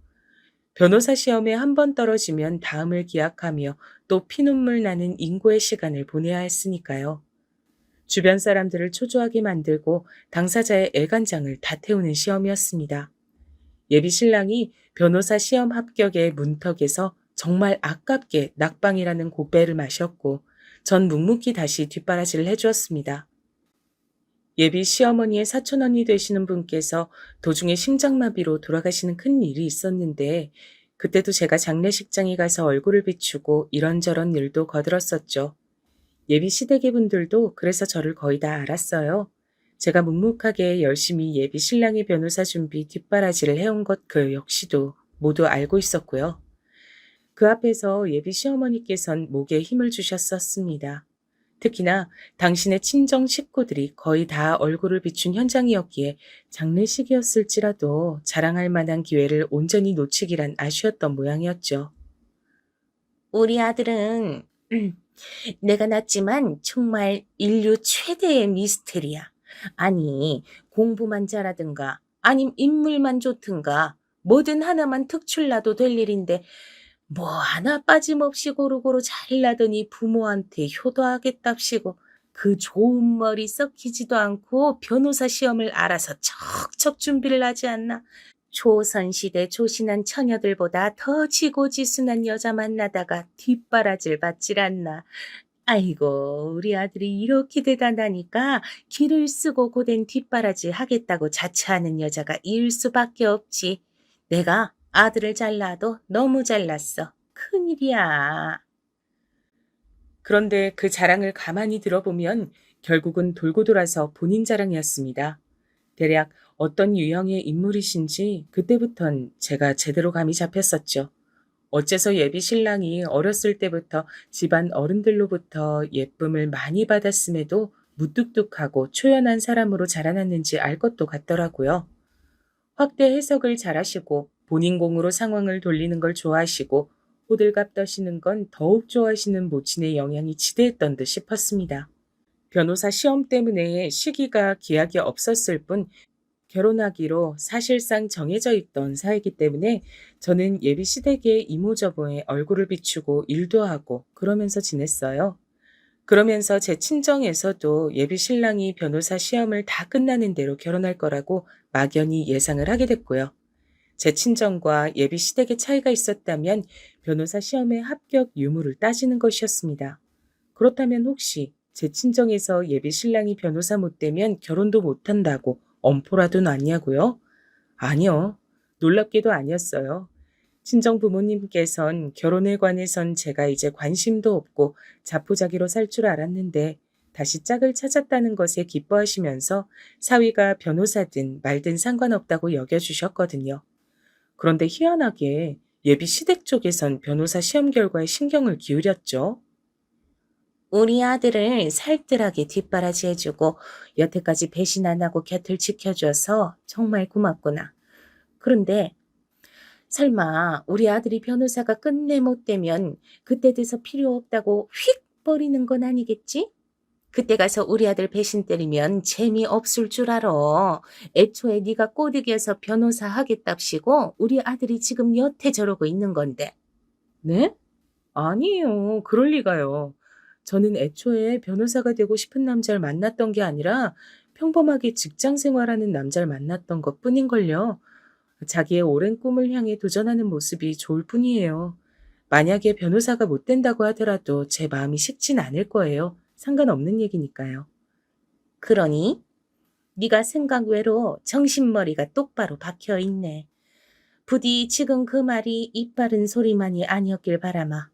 근데 너 돈 좀 있니?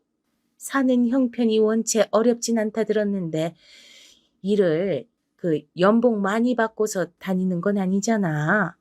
돈은 어떻게 좀 모았어? 아, 열심히 직장 생활하면서 그만큼 열심히 모으고 있습니다. 제가 돈 관리는 잘하는 편이라서요. 그래. 자신이 있는 모양이구나. 다행이야.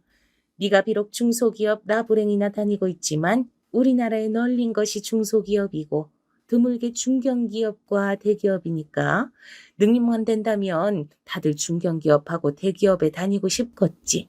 하지만 능력이 받쳐주는 사람은 내가 너무 잘 낳아놓은 우리 아들 정도로 무척 드문 경우니까 나는 그런 사실을 잘 아는 유식한 사람으로서 너를 후하게 평가 중이야. 나처럼 생각이 깊고 개념이 상당하게 갖춰진 시어머니를 만나게 된 걸 넌 아주 행운이라 생각해야 된다. 예비 시어머니의 화법은 제가 이제 꽤 들어봤고 적응도 다 마친 상태였기에 별로 진지하게 생각하진 않았습니다. 듣는 사람의 얼이 빠지는 말씀을 아무리 하셔도 전 그저 아, 저분이 자아도취를 또 하셨구나 이렇게 생각하고 말았죠. 제가 하도 수더분한 반응만 보이니까 나중이 되어서는 예비 시어머니께서도 제 앞에서 별다른 말씀을 안 하기 시작하셨던 것 같아요. 그래서 저는 설마 그분이 시간이 지나 제 속을 뒤집어 놓으실 줄은 몰랐습니다. 속 뒤집어지는 그때가 되기 이전에 제가 예비 시댁의 또 다른 인물과 엮인 것이 먼저였죠. 예비 신랑은 외동이 아니었거든요. 그 여동생, 저에겐 예비 시누이 되는 인물이었습니다. 아주 골 때리는 사람이었어요. 남매가 성향이 아주 달랐죠. 예비 신랑이 현실주의자라면 예비 시누이는 이상주의자였습니다. 에이씨, 항공사들이 죄다 눈이 삐었나? 왜 자꾸 나를 승무원 채용해서 불합격시키는 거야? 이젠 지원할 항공사도 아예 남아있질 않은데. 아, 안 되겠다. 옷 파는 쇼핑몰에서 모델이나 하면서 경력부터 쌓아야지. 언니 생각은 어떠세요? 제가 쇼핑몰 모델하면 그 경력이 승무원 지원하는 데 도움 되겠죠? 글쎄요. 그게 그렇게 연관이 있는지는 제가 잘 모르겠어요.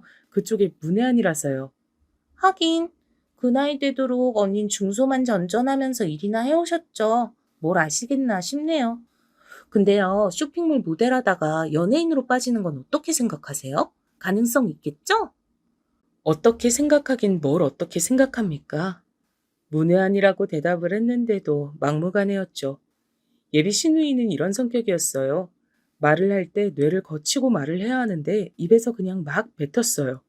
신체 조건도 괜찮고 얼굴도 제법 예쁘장했는데 왜 자꾸 승무원 시험에 떨어지는지 알 것 같더라고요. 예비 시댁에 가서 밥을 함께 먹었을 때 목격했던 건데 예비 시아버지 되시는 분께서 밥상을 앞으로 가져오시자마자 아직 물컵이 안 보인다고 말씀을 하셨거든요. 물컵 좀 놓으라고 그렇게 말씀을 하셨다면 그 의미가 뭐겠어요?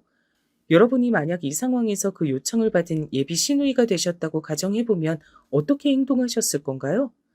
당연히 컵에 물을 받아서 가져다 드리지 않겠어요. 하지만 예비 시누이는 컵만 가져왔습니다. 물컵만 갖다 드리고는 짜증을 내시는 본인의 부친을 향해 물 떠다 달란 요청은 따로 없었잖아요. 라고 받아치더군요. 이런 판국인데 무슨 승무원을 하겠나요? 혹시 순수 악이라고 들어보셨어요? 어린아이들은 아기가 없기 때문에 순수한 마음으로 나쁜 짓을 할 때가 있다고 해요. 이런 게 순수 악이라고 하던데 예비 시누이가 딱 그랬습니다. 그리고 이런 인물에게 저는 제 과거를 털어놓는 실수를 저지르고 말았죠. 딱히 아기가 없고 말을 막 할 뿐이라는 걸 알고 나자 예비 시누이가 꽤 괜찮은 사람으로 느껴져서 어느 날 예비 시댁 근처의 카페에서 따로 커피를 마시게 됐을 때 이런저런 대화를 나누다가 제 과거를 궁금해하는 예비 시누에게 말을 해버렸던 거예요. 결혼 전적, 유산 이야기 이런 걸 말이에요. 그때 굳이 왜 예비 시댁을 갔었는가 하면 예비 신랑이 변호사 시험을 다시 친 직후였기 때문입니다. 예비 신랑은 합격을 예감하며 표정이 밝았고 모두가 좋은 시간을 보냈었죠. 당연히 저는 결혼을 머릿속에 바로 그리게 됐고요. 이제 한 가족이나 다름없는 예비 시누이가 가슴 아프단 표정으로 제 이야기를 들어줬을 때까진 문제가 없었습니다. 본인 모친에게 그걸 미주알 고주알 다 떠들어버려서 그게 문제였죠. 우리 딸한테 다 들었어. 참나. 뭐? 한 번 다녀왔다고? 게다가 애가 들어섰던 몸이라고? 이런 어처구니 없는 경우를 다 봤나. 우리 집안을 얼마나 우습고 만만하게 봤으면. 아니에요. 절대로 그렇게 본 적 없어요. 굳이 과거를 말씀드릴 이유가 없었고 밝힐 시기를 못 잡았을 뿐이에요. 정말입니다. 그리고 저희 두 사람은 서로에 대한 모든 이야기를 다 나눈 이후에 교제를 시작했었어요. 적어도 서로를 기만한 적은 없었으니 마음 풀어주세요. 저는 제가 말을 그렇게 조리 있고 차분하게 할 줄 아는 사람인 줄 몰랐네요. 예비 신랑을 만나면서부터 제가 계속 빠른 변화를 해온 것 같았어요. 변호사 될 남자를 만나느라 그랬나 봐요. 제가 정중하게 말씀을 드리자 예비 시어머니께선 씩씩거리면서도 화를 꾹 참으셨고 몇 달 후 예비 신랑은 당당하게 변호사가 됐습니다. 모든 게 다 잘 되어가는 줄로만 알았어요. 하지만 예비 신랑이 변호사가 되고 나자마자 예비 시어머니께선 거품 물고 발작을 해대시며 절 반대하기 시작하셨습니다. 우리 아들이 무려 변호사인데, 사자 중에 사자, 변호사인데, 중소기업 나부랭이 다니는 보잘것없는 여자와 결혼을 시킬 순 없지. 고작 이딴 며느리 보려고 내가 우리 아들 변호사 만든 줄 알아? 농담 아니라 진짜 눈까지 뒤집고 반대를 하셨어요. 중소기업 안 나쁘게 본다고 하셨을 땐 언제고 어이가 없었네요. 게다가 제가 다 뒷바라지 했는데 갑자기 황당한 생색을 내시다니요. 말도 안 될 일이었죠. 하지만 자기 모친이 울고불고 난리를 치는 모습에 예비 신랑도 선뜻 모진 말씀은 못 드리고 한숨만 쉬는 형국이었습니다. 저는 예비 시어머니께 양심이 있으시다면 저의 지난 수고를 봐서라도 결혼시켜 주시는 게 맞다고 말씀을 드렸어요. 그랬더니 돌아온 소리가 내가 솔직히 말하마. 변호사 됐다고 해서 갑자기 땅에서 돈이 솟아나니? 하루아침에 돈벼락이라도 떨어져? 앞으로 잘 풀릴 미래를 보고 사는 것이고 당장에 돈이 생겨나는 건 아닌데 어떻게 너 같은 것하고 결혼을 시키겠어? 우리 아들이 돈을 왕창 잘 벌기 전까지 멋들어지게 받쳐줄 돈 많은 며느리를 드리는 게 당연한 선택인 거야. 이제 변호사가 됐으니 잘 사는 집 아가씨들도 줄을 설 거다. 너처럼 한 번 다녀와서 온몸이 더럽혀진 여자는 영원히 굿바이 하고 싶구나. 굿바이? 너야말로 양심이 있다면 우리 아들 옆에서 떨어져라. 뒷바라지 어쩌고 지랄을 떨 거라면 그 뒷바라지 비용인지 뭔지 아는 거? 네, 계산해서 쳐줄 테니까 그거 먹고 떨어져. 그 소리 듣고 제 이성이 뚝 끊겼습니다. 이놈의 예비 시댁과의 연을 뚝 끊어야겠다 싶더라고요. 그래서 박장대소를 실컷 해줬죠. 제가 갑자기 막 웃으니까 그분이 의아하게 쳐다봤습니다. 상심에 미쳐버린 거냐고 저한테 물으시길래 웃으며 대답을 해드렸죠. 변호사 될 아들의 제목도 못 알아보셨던 동태 눈깔 주제에 말은 청산유수로 하시는 게 너무 신기하고 재밌어서 좀 웃었습니다. 저 그냥 중소기업 나부랭이 다니는 건 아니에요. 연매출 300억 정도 나와서 아주 쏠쏠한 곳이거든요. 말하는 꼬라지 학원. 이제야 본색을 드러내는구나. 네가 계산이 안 되는 모양인데 거기가 연매출이 30억이든 300억이든 네 월급은 최대로 받아봤자 300만 원인데 대관절 무슨 소용이란 말이니. 대감집 노비가 자기가 양반인 줄 아는 모양이야. 저 노비 아니고 양반 맞는데요. 가만 보니까 제가 여태 말씀을 안 드렸네요. 회사가 부모님 회사예요. 대표가 저희 아버지시고요. 저는 낙하산으로 들어왔습니다. 머리 똑똑한 친언니가 있어서 앞으로 회사 망할 일 절대로 없고요. 저는 앞으로 낙하산 타고 쭉쭉 올라갈 예정이에요. 모르긴 몰라도 변호사로 대성하는 것보다 제가 낙하산 타고 올라가는 게 훨씬 더 돈이 보이는 길일걸요? 뭐라고? 그게 다 무슨 소리야? 부모님 회사? 그럼 네가 다름 아닌 부잣집 아가씨였어? 에이, 아가씨라뇨. 한 번 다녀와서 온몸이 더럽혀진 사람한테 아가씨라고 해주실 필요 없어요. 그리고 앞으로 저랑 이렇게 대화 나누실 일도 없을 겁니다. 아줌마. 사람이 너무 큰 충격을 받으면 얼굴에 핏기가 싹 가신다는 걸 저는 그날 그분의 낯빛을 보며 깨달았죠. 거의 기절하시기 일보 직전이었고 다리에 힘이 풀리신 뒤론 제 바짓가랑이를 붙잡고 매달리셨어요. 횡설수설 잔뜩 하시면서 저에게 그간 실언을 했다고 막 그러셨는데 하나도 안 와닿았어요. 냉정하게 뿌리쳤죠. 예비 신랑에겐 다 얘기를 해줬고요. 그러고 양손 선택지를 내밀었습니다. 우리 변호사 나리께서 딱 선택해 주셔야겠어. 왼손은 나, 오른손은 네 엄마. 하나만 고르고 다른 손은 2번 다시 거들떠보지 않게야. 지금 선택해. 변호사가 된 이후로 기뻐 날뛰던 예비 신랑은 자기 모친과 저의 예상치 못한 마찰 때문에 피골이 상접한 모습이었죠. 내밀어진 제 양손을 보며 고심하던 예비 신랑이 한쪽을 골랐습니다. 나 왼손잡이잖아. 근데 어떻게 왼손을 외면하냐? 모두가 오른손을 쓸 때 당당하게 왼손을 쓰는 남자. 그게 바로 나야. 저라는 선택지가 오른손이었다면 어떻게 나왔을지 궁금해지는 답변이었습니다. 아무튼 그 대답을 듣고 안심하는 제 자신을 느끼며 제가 이 남자를 무척 사랑하고 있다는 사실을 재차 깨달았죠. 저희는 결혼에 꼴이 냈습니다. 아들이 장가를 잘 갔는데도 기뻐하지 못하고 완전히 소외된 채 울부짖은 한 분이 계셨고요. 아니야. 내가 아들 며느리한테 외면받고 사는 사람일 리가 없어. 이렇게 볼품없이 초라한 게 나을 리가 없다고.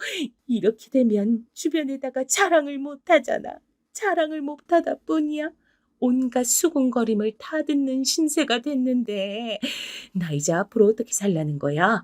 부잣집 며느리, 변호사 아들 이걸 내가 왜 전부 놓치고 살아야 하는 건지 나는 당체 이해가 안 돼, 이해가. 대성통곡을 꽤 오래 이어가셨지만 저는 들은 척도 안 했습니다. 예비 신랑, 아니 제 신랑도 마찬가지였고요. 집안에 변호사가 들어와서 든든하다며 친정 부모님께선 쌍수를 들고 환영하셨죠. 친정 언니 또한 회사를 운영하는 집안인 만큼 변호사가 있다는 것만큼은 좋은 게 없다며 저에게 결혼 잘했다고 얼마나 칭찬을 해줬는지 몰라요. 그리고 제 신랑은 자기 처가한테 최고로 사랑받는 인물이 되었답니다.